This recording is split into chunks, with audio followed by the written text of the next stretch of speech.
Welcome to Ecom Talk. Today we have Philip Keep. I hope I pronounced correctly your last name. Is an Amazon wholesale coach and seven-figure seller. He built $3.5 million Amazon business in just 4 years. Welcome, Phil. Thank you. All right, so today we're going to be talking about what actually gets you approved by Amazon suppliers. Very interesting topic. As we all know, most of our listeners are Amazon sellers.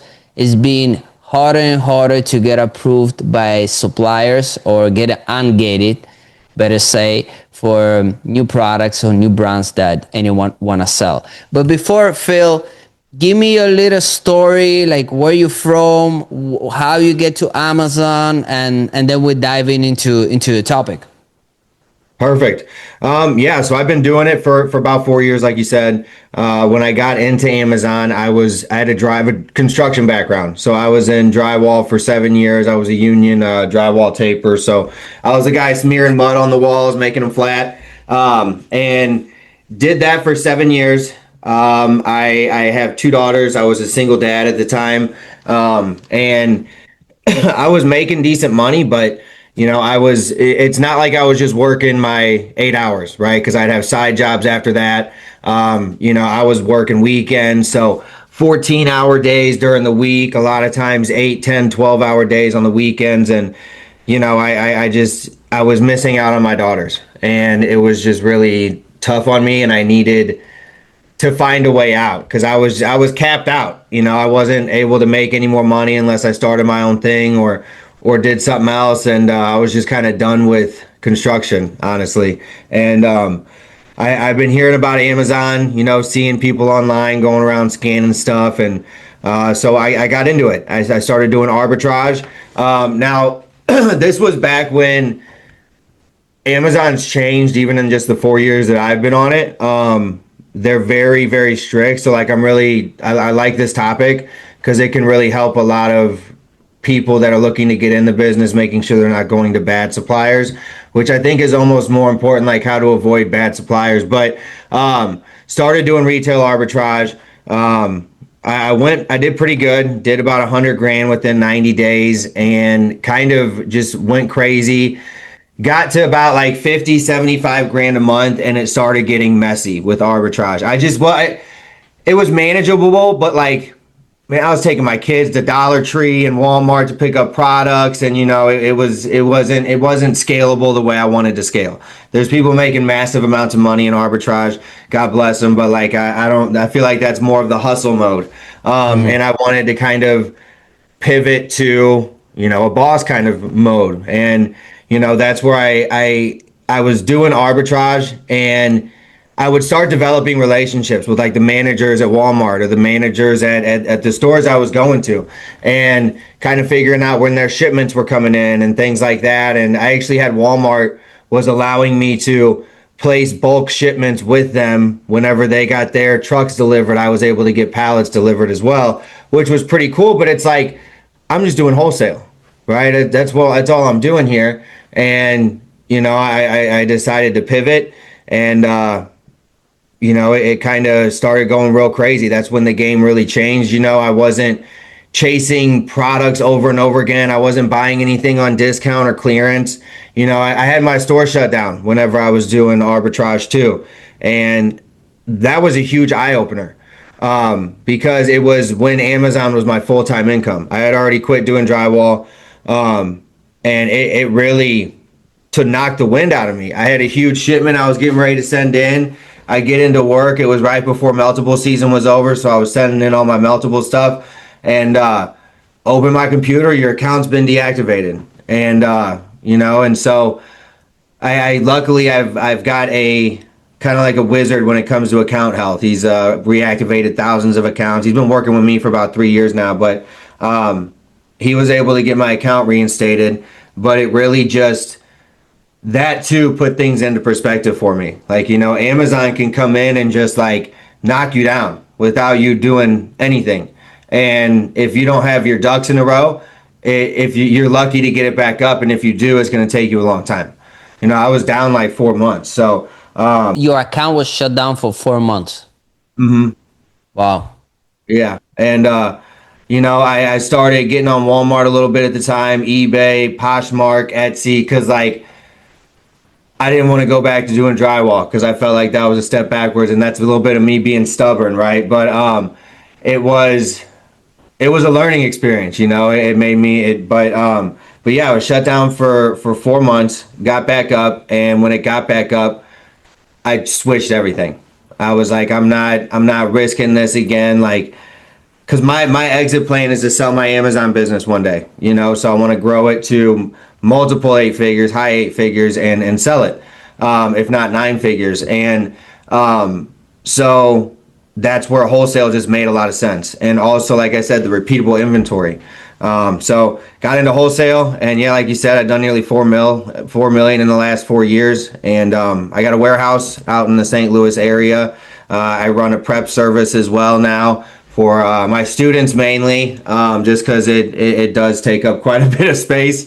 But it's yeah, been operating out of the warehouse now for a little while, and things are going very well. But that's a little bit of how I got into it and kind of how I got to where I'm at.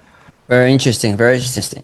You did the right way. The approach of starting the arbitrage and then transition to wholesale. Only the unfortunate that you had to get your account suspended before you like kind of reacted, right? But Yeah. I still believe the arbitrage is still a way to start for anyone, because it's a small investment and there's nothing in this world that you can open a business and try with, I don't know, $200 and see if it's working. None of the Yes. business works like that. With Amazon, you can do that, and that's through the arbitrage. Now, once you want to scale and become a real business, just like you said, you want to do wholesale, right? You want to establish the relationship with the distributors and getting that constant product flow, right? Now, to dive into the topic, as we all know, it's not only the products that you buy, is also where you buying them from, right? Because Amazon is so picky on the supply chain. So if you don't, with the arbitrage, kind of easier, it's a smaller amounts, but once you scale, Amazon also seeing that you selling in big volume. Now they're also taking you more serious, and they want to make sure that the products that you're buying are coming from a legit supplier. So give me your opinion and the facts that you think that every seller should follow when they trying to open a new account with the distributor, and what are the red flags and what you think they're like a green flags, you would say. So I would say if you're going based off like a website, I would say one of the biggest things I notice is like how long have they been in business. If it's someone that's been around for a while, just it kind of tells you they do good business. If they speak on being a manufacturer or working direct to manufacturer, that's a good sign. Another thing, I always check the address, make sure it goes back to the supplier that is listed. If you can kind of tell too if like they're like a more of a retail store kind of site and stuff like that, if they have free shipping over $50, or and a lot of times if they have not if they have prices on the website, it makes me look deeper, because a lot of those bigger distributors will have log in to see prices and stuff like that. If they say anything about liquidation, I avoid it. If they say anything about closeout, that's a huge red flag.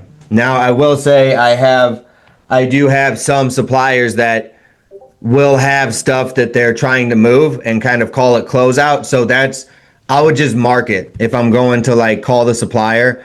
And then if I see a supplier advertising anything about Amazon or Walmart fulfillment or anything like that, I always avoid that. That's not saying that the supplier won't get you the product. The supplier may be authorized to sell that product, but you're dealing with a supplier who's mainly selling to Amazon sellers, and that's where all the new people go who are trying to find something easy. They have MOQs with like singular products. That's a huge red flag. they'll show you an ASIN that sells 1,000 times a month, and they'll have an MOQ of 500 units, and then you'll have 50 people buy that, and now all of a sudden that's when the offer count spikes, price goes down, people end up in a horrible spot.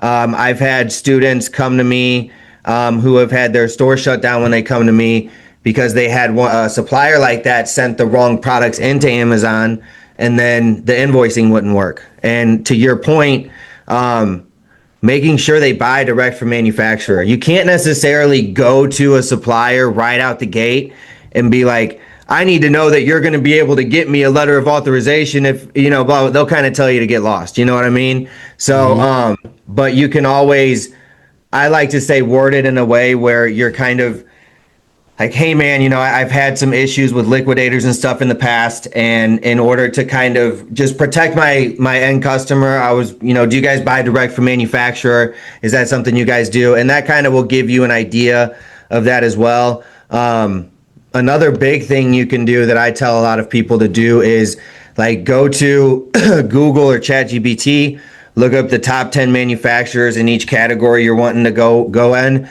and contact the manufacturers, get a list of their authorized distributors. Then you all of a sudden will gather a huge list of suppliers that right out the gate are authorized. I think that's a huge hack. Now, if you're getting into where you're spending money on softwares, you can, get something like third-party profits where you could go even deeper and find stuff that your store is ungated in as far as brand-wise. Contact that brand directly, get a list of authorized distributors. But yeah, that's kind of, red flags are big too, because as we all know, Amazon will just shut you down. And then if you don't have the right stuff, they're going to hold your inventory, they're going to hold your money. So making sure you're doing your homework is very, very essential. Yeah, it wasn't definitely like that before, right? So, No, but now it's no. becoming more and more, I would say, complicated in a sense of you need to write documents. You need to have a write documents in order to appeal any situation you might have with Amazon.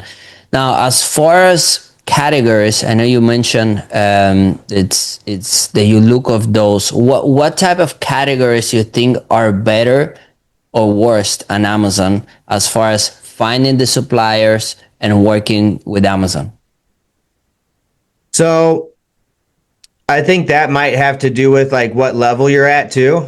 If you're a newer seller, something like grocery, I mean, is a great category to go in. You can find a lot of lower dollar amount products, and oftentimes with those lower dollar amount products, your ROI is actually, I that's what I did when I started. I was selling like $1.25 items, 3-packs, 6-packs, but my ROI on them was like almost doubling my money on a lot of it.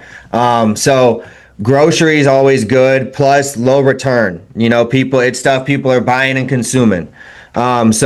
Another category is like health and household, like toothpaste, soap, things like that. I always like to target, household essentials too, health and household, home and kitchen, like those kind of categories where I feel the return rate may be lower, and people, almost like kind of recession proof too. In my mind, I'm just like, what's the stuff people are not thinking about when they're buying, like what kind of categories. And new sellers too, those categories usually just have the most opportunity when it comes to being auto ungated in the beginning, because the truth that not people talk about it but not a lot is you could have all of your documentation, you could have, you bought 200 units of a product and you send in the correct documents, Amazon could still just not approve it. You know what I mean? So it's kind of like Russian roulette. You can resubmit and resubmit, and those who do that resubmit and resubmit tend to see a victory at the end, but just know that that's a possibility. And I think that's very important to know, especially if you're new. Being a coach, I deal with a lot of new people, and they'll find some good product that moves good, but then they're trying to spend all their money on that one product to get ungated. And you need to really diversify your inventory portfolio to mitigate your risk. And not only that, like you're going to buy this one product and there's a chance it could sit for months or forever and not get ungated. But yeah. Yeah, it's a very important point that you mentioned. A lot of people who start, they only see on how much they're gonna be making, right? And they forget about the risk and how much you have to mitigate the risk. And any business, this is one of them for sure.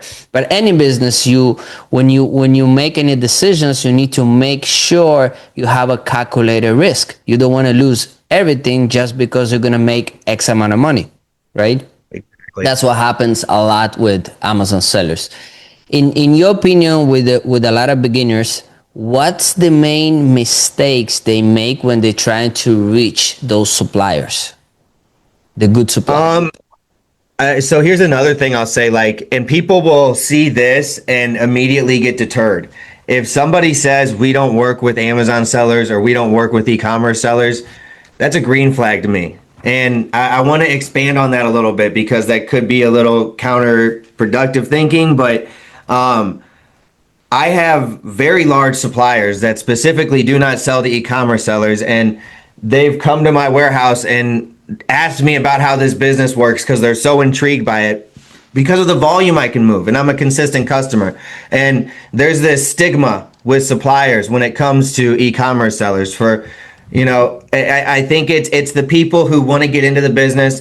It avoids them getting 1,000 calls a day from people with $500 in their pocket looking to, start a business. And a lot of times too, these suppliers, they spend time getting your account set up. You get placed with an account rep. They take you through how to place the order. If you're going to negotiate pricing, they take time to do that. So if you're consistently dealing with someone who says they're an Amazon seller and they take your supplier or your sales rep through the ringer, never make a purchase. If they do make a purchase, they never come back, or there's just a stigma there. So as soon as you get through the door and you're able to present yourself as a true business owner, and they just know that you're there to do business and you will make recurring purchases and be a consistent client, those suppliers have tended to be the best for my business, by far. So I would say don't get discouraged by stuff like that because it's almost the opposite. I tell people, if you see a supplier talking about Amazon anything, or we have good products, or we'll send stuff into Amazon, avoid that. But if you have a supplier saying we don't sell to e-commerce sellers, like, we want to dial in on those, and it might not make sense, but as long as we get our foot in the door and we can show them that we're a serious client, at the end of the day, they don't care where the products are going. If a product's restricted on Amazon, a product's restricted on Amazon. That has nothing to do with the distributor that is selling the product. And I'll go even a step further and say, based on the relationships I have generated with certain suppliers, there have been positions where I needed certain documentation from them, and they went above and beyond to get that for me, because at the end of the day, my sales rep is making money on every single case that I purchase from them. So I like to really. And another thing, if you go to the supplier saying you only have $1,000 a month to spend, even if you, like, when I started this, getting into wholesale, the amount of money I would tell suppliers I had to spend and I didn't necessarily have, I'm just trying to show them I'm here to play. And if I come to them like a serious business owner, you get taken more seriously.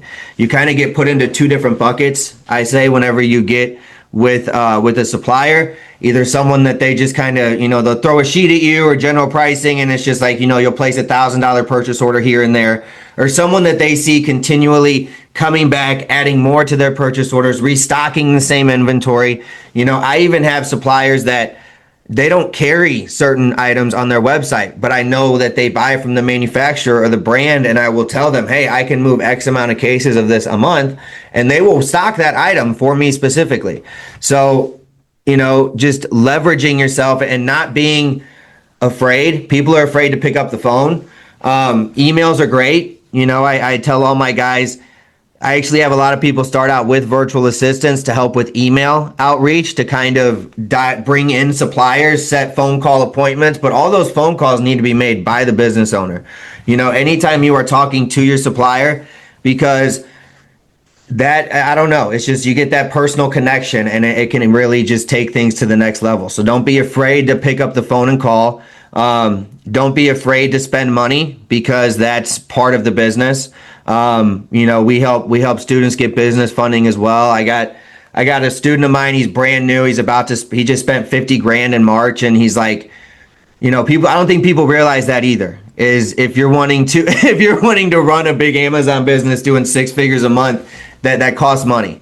So Yeah. make sure you have that in line as well. But just don't be afraid to get told no.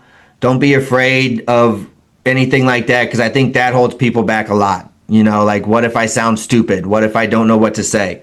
You know what I mean? You can have ChatGPT write you up a pretty easy email template, and then, or there's so many people on Amazon, comment this, and I'll send you my wholesale at whatever.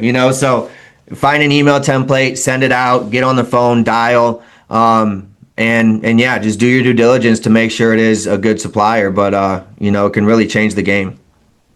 What about the trade shows? Do you like to go to trade shows? Have you gone to any?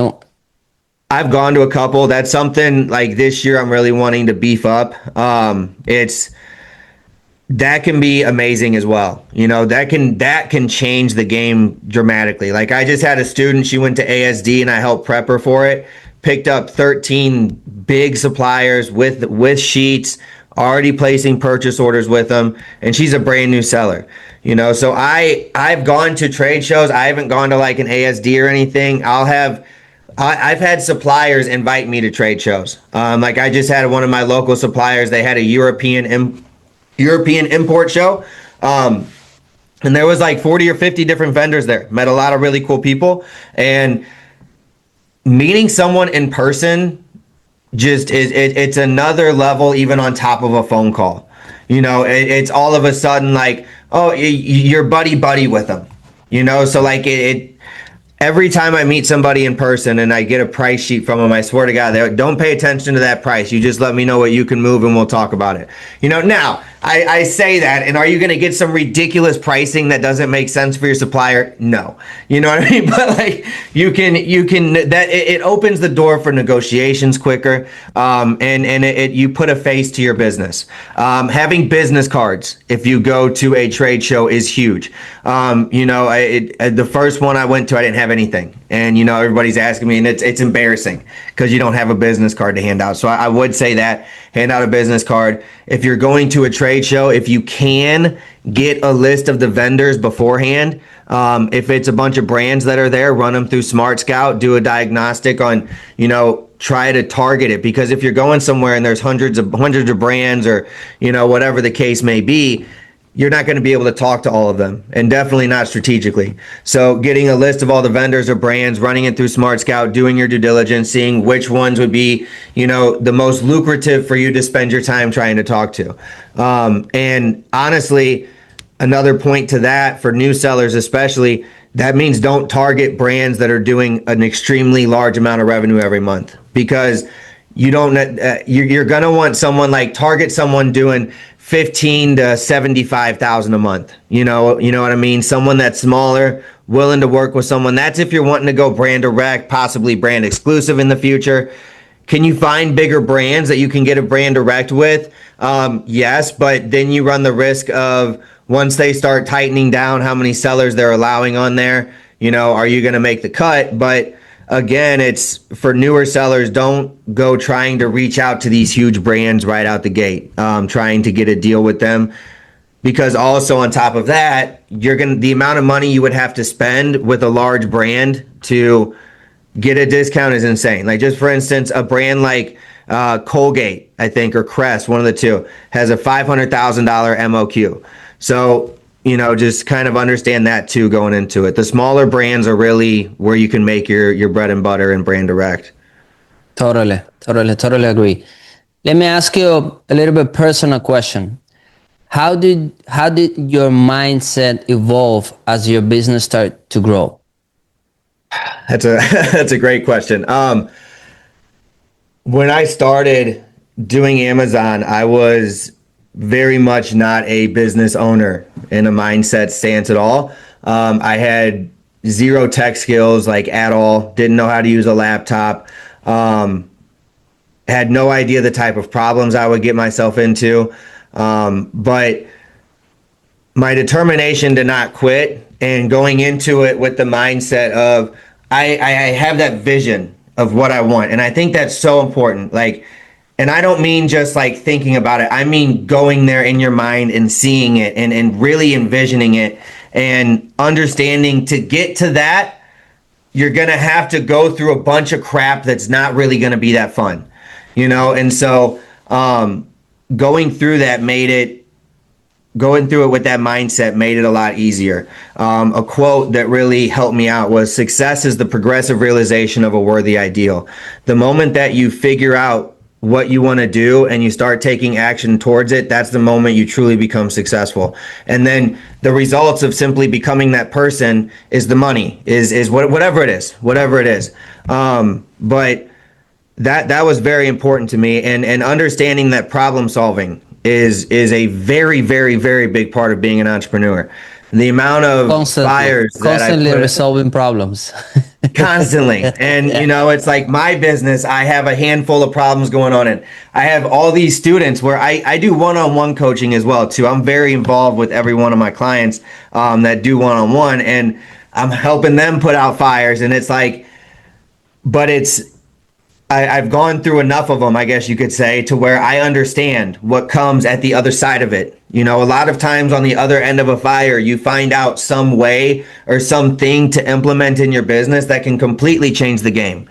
And another thing, the hurdles don't stop, and the you know, the lessons where you lose money, I call them lessons, right? The lessons don't stop, they get bigger, they get more expensive as you go. So like Right. just understanding all of that, you know, I'm very big on gratitude. I write down 10 things I'm grateful for every morning. I got a notebook right here, I write it in. I got a note card right here, write my goals on every morning, Bible verses. I'm very big in my faith. I'm very, very big on, I know why I'm here and who got me here. So, but I think mindset is something that is very much overlooked, because if you don't have the correct mindset, you're not going to make it. And I don't mean that to sound grim or whatever, but you know, this fairy tale of you're going to start an Amazon business and in 30 days you're going to be on in Miami with, you know, this and that is not true. And it's a business that can change your life, yes, but you have got to put the work in to get there, you know. So and just having the mindset of, yeah, whatever it takes, and just kind of going with the punches. And like I said, the bigger you get, the bigger problems are. Okay. Yes, it's not gonna get any better. No, no, no. Bill, thank you very much. I really appreciate your time. It was amazing podcast, and hope to see you on one of the trade shows or some other show. Thank you very much. Thank you so much, man. You have a wonderful day.